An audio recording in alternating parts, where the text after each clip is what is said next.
Hi guys, welcome to Vidhya's cookbook. எல்லாரும் எப்படி இருக்கீங்க? நல்லா இருக்கீங்க? போன வீடியோலாம் பார்த்துருந்தீங்களா? பிடிச்சிருந்ததா? இன்னைக்கு நம்ம பண்ண போறது ஈஸி டு மேக் குழி பணியாரம். இட்லி தோசா பேட்டர் இருந்தா போதும் இதை செய்யறதுக்கு. வாங்க எப்படி பண்றதுன்னு பார்க்கலாம். வாங்க குழி பணியாரம் எப்படி செய்யறதுங்கிறத பார்க்கலாம். குழி பணியாரத்துக்கு தேவையான பொருட்கள்: இட்லி தோசை மாவு தேவையான அளவு எடுத்துக்கோங்க. நான் ஒரு பவுல் மாவு எடுத்திருக்கேன். இது 5 பேருக்கு சாப்பிட்ற அளவுக்கு மாவு எடுத்திருக்கேன். நான் 3 பெரிய வெங்காயம், காரத்துக்கு 3 பச்சை மிளகா, பொடியா நெருக்கின 2 துண்டு இஞ்சி, 2 இன்ச் இந்த அளவுக்கு, கொஞ்சம் கொத்தமல்லி கருவேப்பிலை, 1/4 டீஸ்பூன் பெருங்காயம், 1/2 டீஸ்பூன் கடுகு, 1 டேபிள் ஸ்பூன் கடலைப்பருப்பு, 1 டேபிள் ஸ்பூன் உளுத்தம்பருப்பு, எண்ணெய் தேவையான அளவு, உப்பு தேவையான அளவு.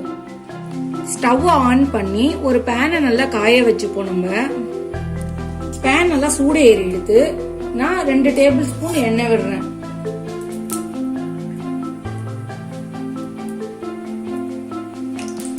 எண்ணெய் காஞ்சி எடுத்து கடுகு நல்லா பொரிஞ்சு எடுத்து உளுத்தம் பருப்பு, கடலைப்பருப்பு இது நம்ம நல்லா கொஞ்சம் வறுத்துப்போம். கடலைப்பருப்பு உளுத்தம் பருப்புலாம் கொஞ்சம் செவக்கட்டும். நம்மளுக்கு பருப்பு நல்லா செவந்து எடுத்து இப்போ பெருங்காயம், பச்சை மிளகா, இஞ்சி, வெங்காயம் இதெல்லாம் நம்ம நல்லா வதக்கிக்குவோம். நல்லா பச்சை வாசனை போக நல்லா வதக்கிக்கணும். கொஞ்சம் வதங்கி எடுத்து நான் கொத்தமல்லி கருவேப்பிலை இதுல போடுறேன். வெங்காயத்துக்கு தேவையான அளவு உப்பு இதை நல்லா வதக்கிக்குவோம். நம்ம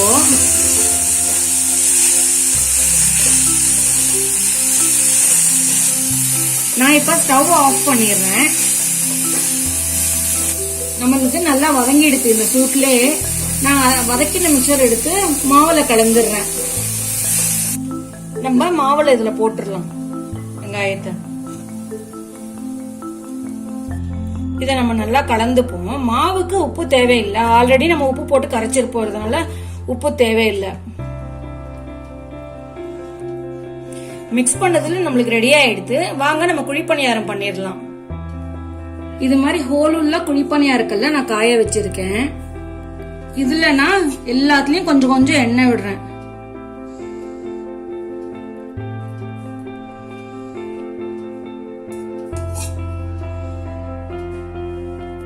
எண்ணெய் நம்மளுக்கு நல்லா காஞ்சி எடுத்து இதுல நம்ம ஒவ்வொரு குழியிலயா இந்த மாதிரி மாவை விடுவோம்.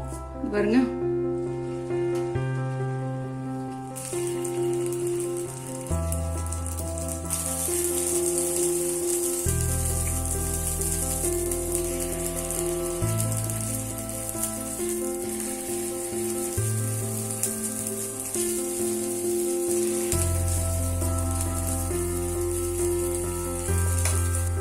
இந்த மாதிரி குழிப்பணியார கல் இல்லாதவங்க தோசை கல்லுல போட்டு திருப்பி எடுத்துக்கலாம். ஆனா அது வேற டேஸ்ட்ல கொடுக்கும், இது வேற டேஸ்ட்ல இருக்கும். ஆனா அதுவும் நல்லா இருக்கும், இது ரொம்ப சூப்பராவே இருக்கும். இது மாதிரி ஒரு கரண்டி எடுத்துட்டு பின்னாடி பக்கமா நம்ம இப்படி திருப்பி போட்டுடலாம். இந்த பாருங்க, இப்படி எது வெந்ததோ அதை நம்ம பார்த்து பார்த்து திருப்பி போட்டுட்டே இருக்கலாம், இல்லாட்டி கருகிரும். இப்படி இங்க பாருங்க, இப்படி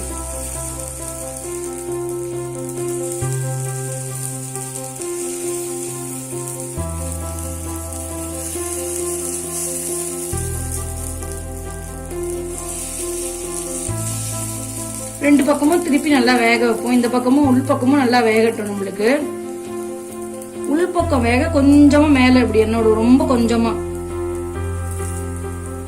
இங்க பாருங்க, நம்மளுக்கு இது ரெடி ஆயிடுது. இதை நம்ம எடுத்துடலாம். அது மாதிரி எது முதல்ல வெந்ததோ அதெல்லாம் எடுத்துடலாம்.